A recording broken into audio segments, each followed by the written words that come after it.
living in misery and a cage in very unhuman conditions. This will not stop unless people stop eating the carcass of the hens and eat their eggs. We were not allowed to film them, but these are a few shots from that scene. Okay, I see that, Susan, you are here now in the British Hen Welfare Trust site, and you have get some cage birds with some eggs, and you donated a little bit also just to support the work that you're doing. You may get a t-shirt from them also. But we have got 2 chickens here, which, as you see, they look healthy because they bite my finger already. I can put it as a Charlie bite my finger video, 1 billion views.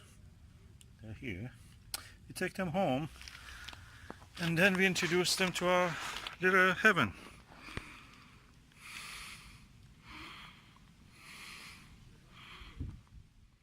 Really hot, and in this weather we have to take the chickens all the way from the distribution center to here. Show you that they are thirsty.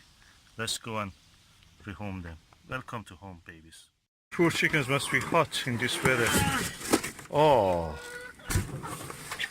they're thirsty. They are thirsty. Yeah, they're big. Let me remove this.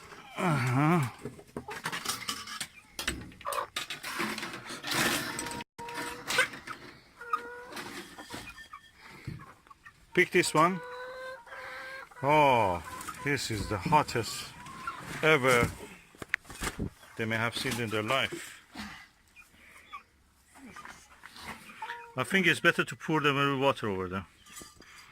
Cool their wattle down. Cool the wattle. Put a little bit on the wattle. I can go and bring some water.